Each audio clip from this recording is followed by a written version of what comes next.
Let's go out to the phone line. Another guy I'm thankful for, Mr. Jordan Pugh. Every Wednesday, 10:05, it's our Cover 2 segment. Former A&M and NFL DB Jordan Pugh. JP, happy Thanksgiving to you, brother. How are you? Happy Thanksgiving to you, too, man. Hey, I heard Jordan. about the ocean pants. I heard about the ocean pants over there. Yeah, we got ocean pants in the house. I didn't see it, but I heard about it. Looks like it's going to be a good Thanksgiving. I think you should consider selling ocean pants on JordanPugh29.com. You should. The females would go after that. If that's the new trend, I might have to. It man. is. Trust me. Not too many people wearing it. Listen, nothing AP does is a new trend. She etches her own trail daily. Not just Nothing from 8 ever to 11. trends. No.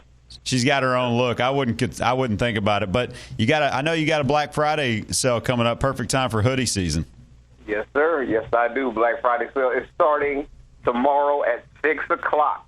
6 o'clock. If you just go to the website, go to the fan shop, and you type in blackout, man, you save a whole bunch of money on some pushing up or going higher gear. So you got to get out and go get that, man. Good Christmas gifts, too. Sounds good. Nice little stocking stuffer and whatnot. So it'd be good. Yeah, starting tomorrow at 6 o'clock. Big one on Saturday. We're going to go back, but I want to start by going forward because it's a huge game and a lot of implications for A&M. No titles, but win this game. You're probably bowling in Florida. Win this game.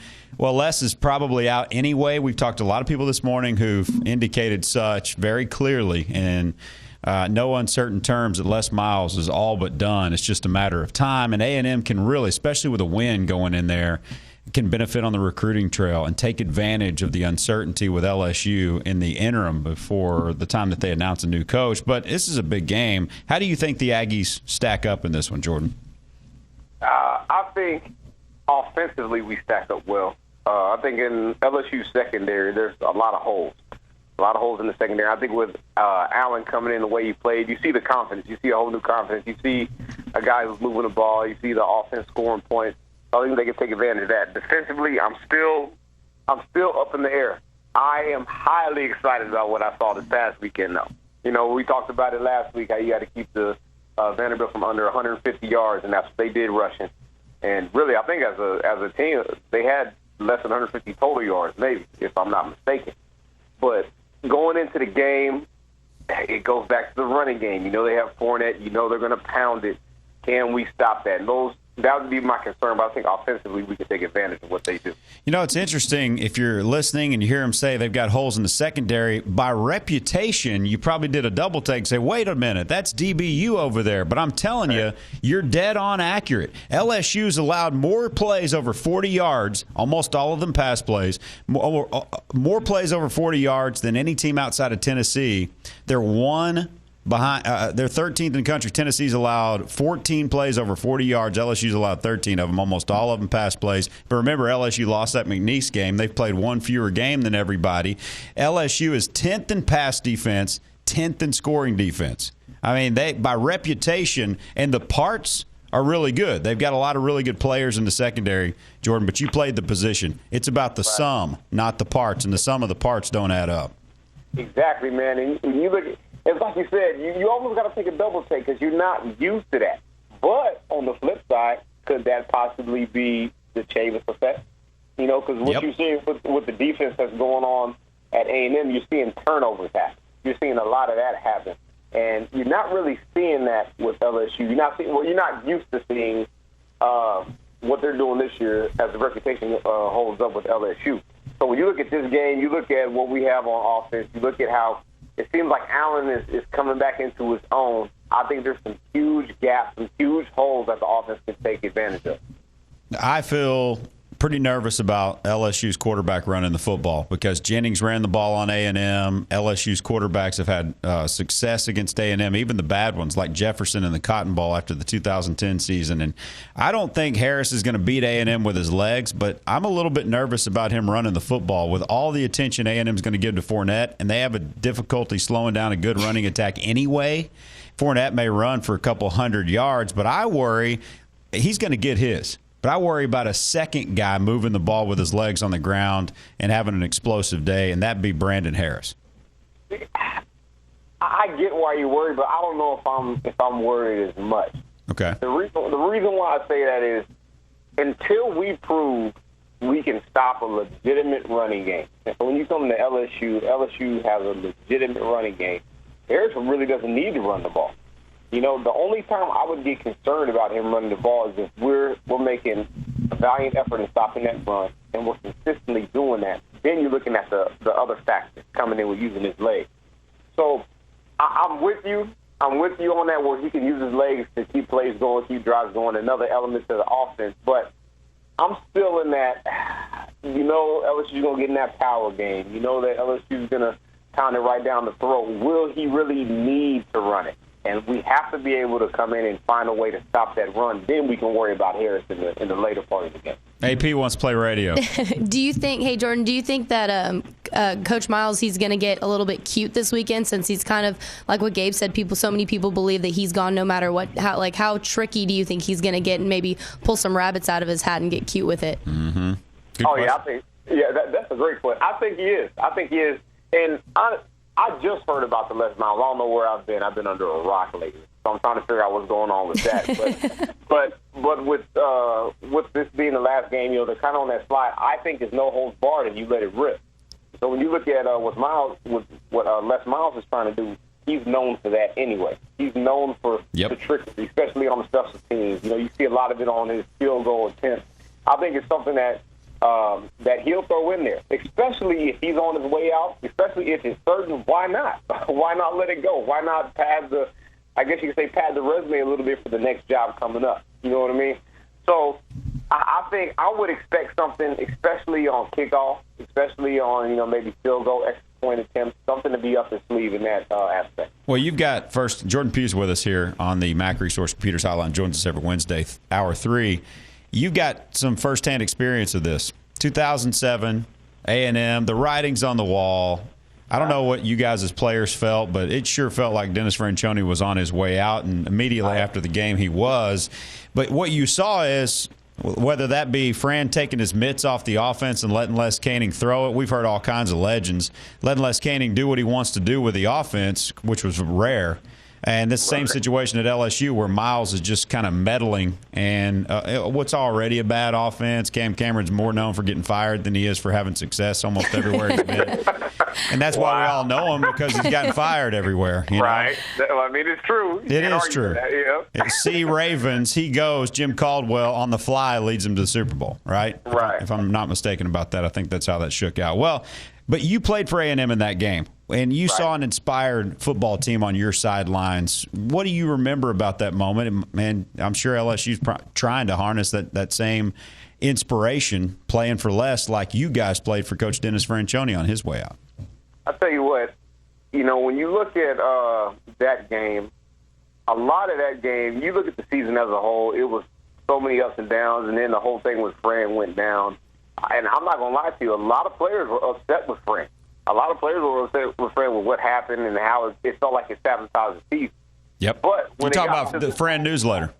Yeah, the newsletter. Yeah, that's what I'm talking about. Yep. And when it got to the end of the season, what happened with us is we said, look, man, this is our last game, but it's Texas, though. Big game, big rivalry. We're not going out like that. You know what I mean? So as a team, we came together and we said, man, let's forget all the noise with Fran. We have an opportunity to beat the Texas Longhorns, and that's all we focused on. When you look at LSU and you look at this game coming up, it's a big game, but from a player perspective, it's hard to judge where they're at because it's not the Alabama, it's not the Arkansas. Yes, it's a big game. It's a I guess you can call it a rivalry if you want to, but from the player perspective, it's different because the situation may be different. Now, if the coach is on his way out and say he's well-liked, there's really no scandal, this and that, it's all for the coach. But if there's something behind it, if there's something written on the wall, something that we're not seeing, it could be where the players band together and say we don't want to go out like that. So it's kind of twofold. It's twofold in that aspect. But I think this is one of those games where it's like you said, you just let it rip, man. You let it go because there's no tomorrow, and that's how the players think. But on the A&M side, Jordan, you know, A&M's been up and down this season. I think we can all say that. Yep. And as far as big games go, you know, we beat Arkansas in overtime. But as far as big games and big opponents, we haven't really. I mean, you can call Vandy a big game if you want to, but Vandy at Vandy, it's just not that big. So how do you think A&M's going to come out firing all cylinders and with the mindset that we don't want to go out like that and lose to an LSU team that's been skidding to the end? Man, I was hoping you would ask me a question like that because I'm ready to go. I'm ready to go. Let me tell you something, man. We should be firing all cylinders, and I'm going to give you one name, and it's Spavital. Let me tell you something. We're talking about Les Miles and his job on the line. Spavital could be very well in the same position. If this is the game where you need to let it rip, all right? We've had a quarterback carousel all season. Offense has been sputtering in and out all season. This is the game where you finally just let it go. Just throw the ball downfield. Get the ball to your playmakers. Distribute the ball out. It'll open up the running game. I think, when you look at this, I think this is a big game for us because, like you said, Vandy, let's be real. Vandy is not a statement game, okay? It's Vanderbilt. We're supposed to beat Vanderbilt. When you look at this LSU game, this is something where you can truly make a statement, and you're fighting for possibly 10 wins this season. Out of all the mess and all the stuff that's been going on this year, you can still get 10 wins. So if you're looking at this game, this is a chance to just let it go, you let it rip. I think the X factor in this game, though, is your man Chavis, because Chavis knows this team. Chavis knows this offense, and I think he's going to have something special for the defense ready in order to stop his offense. So offensively, open it up. Defense, we have an X factor with Chavis. On the offense, I think there's going to be something special there. So A&M wins? I think A&M wins, but let me tell you how. I think A&M wins off special teams. I think it's going to be a dogfight between with our defense and their offense. I think we're going to make plays on offense. I think the difference is going to be in the special teams play. We've been consistently good in special teams all year. I don't know if it's a return. I don't know if it's some type of block. I don't know what it is, but I think the special teams makes a key play that defines the game or that wins the game. I think that's how it works. Outstanding. Special teams has been more entertaining to watch than the Aggie offense the past few weeks. Jordan, has it really come to this where top 10 coaches nationally just get fired for one or two non-national championship contending seasons? I think so. When it's a funny business. When you look at LSU, I'm kind of surprised at his job being on the line because all he's done is win. It doesn't make sense. And I think now where coaches are getting fired, they're getting fired based off expectations.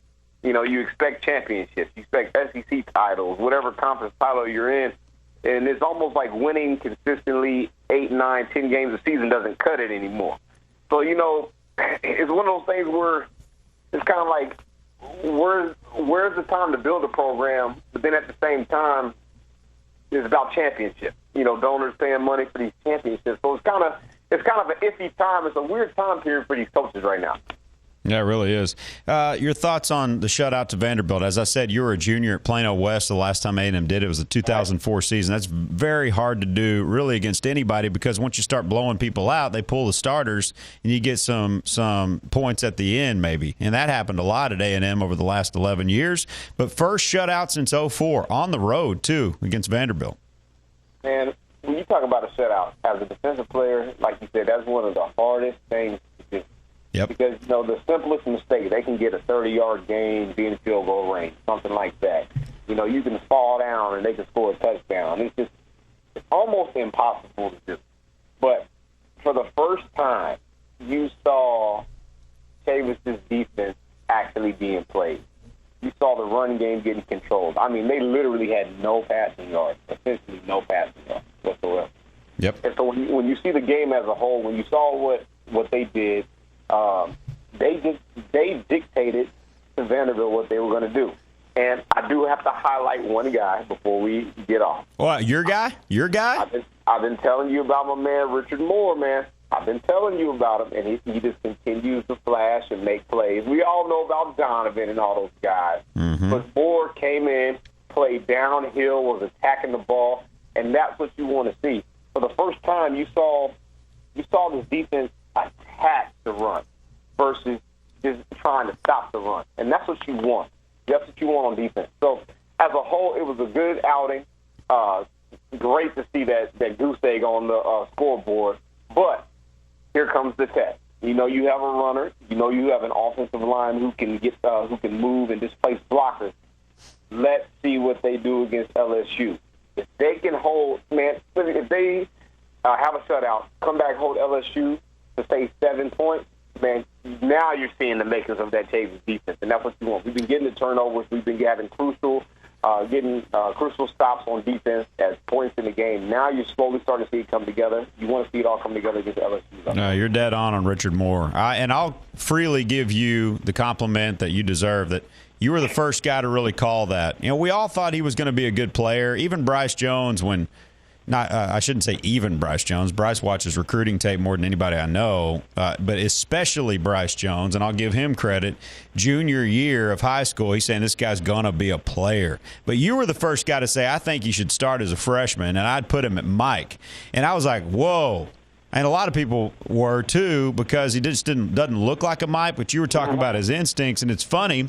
Whenever A&M went nickel the other day for the very first time, there's Richard Moore sliding into the Mike spot and Hilliard going off the field so that you can get Donovan Wilson and Richard Moore on the field at the same time. Give you credit where credit's deserved right there, Jordan, and he played well in that spot. See, this is what you got to understand, though. It's about football players. Is he a football player? When we had the National Signing Day show and we were showing clips of Moore, every single time you saw Moore, he was coming downhill. Yep. Every single time. If there was a gap open, he's shooting the gap. That's all you want from your linebacker. Even if he's small, he doesn't have the typical size. He's a body presence in that hole, and you can teach him from there. But his instinct, the way he reads, run keys, run blocks, man, that's why I thought he would be the perfect fit at Mike. He's athletic, he's rangy, and the most important thing is he's aggressive, and that's what you want in that front seven. Yeah, no question about it. And I love having him and Wilson on the field at the same time. On offense, Kyle Allen's back, and Speedy and Josh were back too. And if all of a sudden Trey Carson's going to come off these games, he's going to get more and more, be a huge part of the scouting report. You're going to need to make plays on the outside. And as Sumlin said yesterday in the press conference, what Vanderbilt's doing is what a lot of teams are doing now. They're bracketing Christian. They want to make sure he doesn't kill you because of his explosive ability. You got to take advantage of it on the outside. How good was it to see Josh Reynolds and Speedy Noyle come back and give some playmaking options out there for Kyle Allen? It's about time. It's about time. And, you know, we've been talking about the offense all season, how it's been sputtering, but this is what you want to see. It's like when you look at the offense, you have 4 basically 5-star receivers out there. There should be no defense bracketing anybody because you just can't do it. And if they do bracket, you create one-on-one matchup. Example, Reynolds, I think it was a 95-yard touchdown maybe that he had in the game. 95. One-on-one matchup. He wins the matchup. When you look at Speedy was in a lot of one-on-one matchups the entire game. And that goes with bracketing Kirk. You're taking away a defender because you're worried about one guy. Then that opened up the running game as well. You saw the ball getting distributed. You saw this offense working as a unit. You saw the rhythm of the offense moving, and that's what you want to see. And it's about time it took place. Balls are being distributed, and everybody touched the ball, and everybody contributed to those 25 points for A&M. I got another question to you for you about the A&M defense. How much nickel in this game do you think A&M can stand to play? You remember they started out in it against Alabama, really had to go away from it, and you didn't see a lot of Donovan Wilson in that game.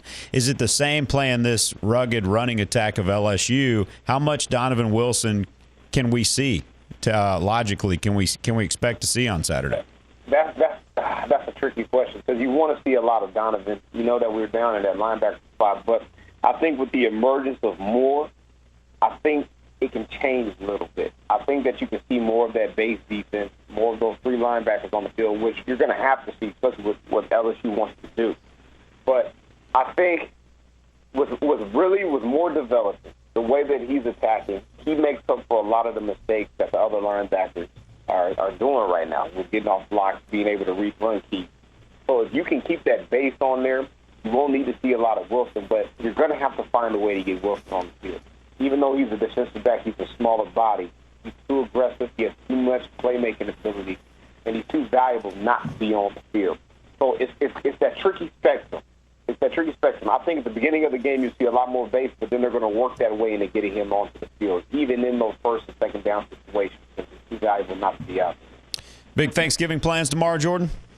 Oh, yeah. Eat, get back to sleep, man. That's what it is. You know, we're splitting time between both families. You know, my wife's family and mine. But, oh, yeah, that's the goal. Then watch some ball. Then I got to work it back off, Yeah. Got to say, okay. But tomorrow's the day. And then watch more ball Friday, the college football, and then more college football on Saturday. So it's all good, man. I love this time of year. It's always great, and a lot of questions that still need to be answered in college football to figure out this playoff too. So it should be a fun weekend. Yes, it should. Yes, it should. Then I got to prepare I got to speak at the church on this weekend. So got to get that and. Everything's moving, but it's going to be a good weekend, man. And, we eating, and I'm eating all the desserts I can see. Every dessert from my face. It will be eaten. Absolutely. Outstanding. Thanks a lot, JP. Always enjoy it. We'll talk to you next week. All right, then. Have a good holiday. All right.